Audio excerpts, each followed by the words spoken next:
The latest before we wind down on Brow Breakfast. Vinnii is here in our special segment, Trump Watch. Hi, good morning, Urma. So starting with the comments that came in on the healthcare front from President Trump. President Trump and 9 major pharmaceutical companies have announced a deal on Friday to slash medicine prices for the government's Medicaid program and cash-paying customers. Listen in. We're subsidizing the entire world. We're not doing it anymore. This is the biggest thing having to do with drugs in the history of the purchase of drugs. As of today, 14 out of the 17 largest pharmaceutical companies, but they've all agreed, have now agreed to drastically lower drug prices for their American patients, for the American people and patients. This represents the greatest victory for patient affordability in the history of American healthcare by far, and every single American will benefit. So this is the biggest thing ever to happen on drug pricing and on healthcare. This will have a tremendous impact on healthcare itself.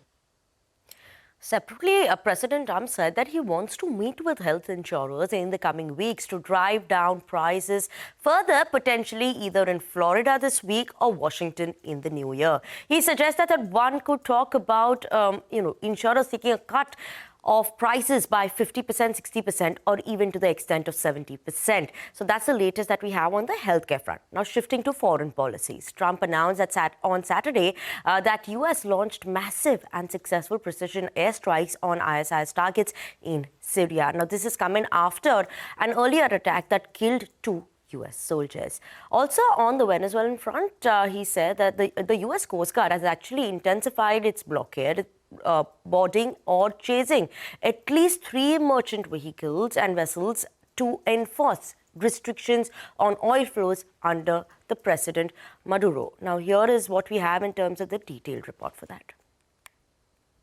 U.S. Homeland Security Chief Kristi Noem published video on Saturday said to show the U.S. intercepting an oil tanker off the coast of Venezuela in international waters.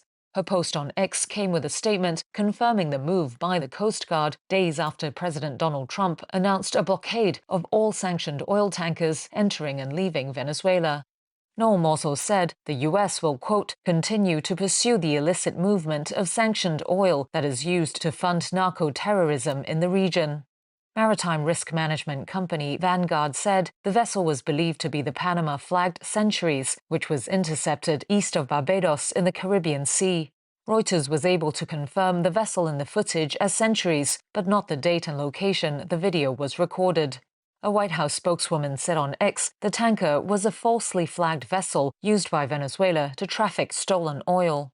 Centuries was loaded in Venezuela under a false name and carrying crude oil bound for China, internal documents from the oil seller Venezuelan state oil company PDVSA show. It's part of a so-called shadow fleet of tankers that disguise their location, used by buyers of Venezuelan oil to get around U.S. sanctions. PDVSA did not immediately respond to requests for comment. In a statement, Venezuela's government denounced the interception as a serious act of international piracy.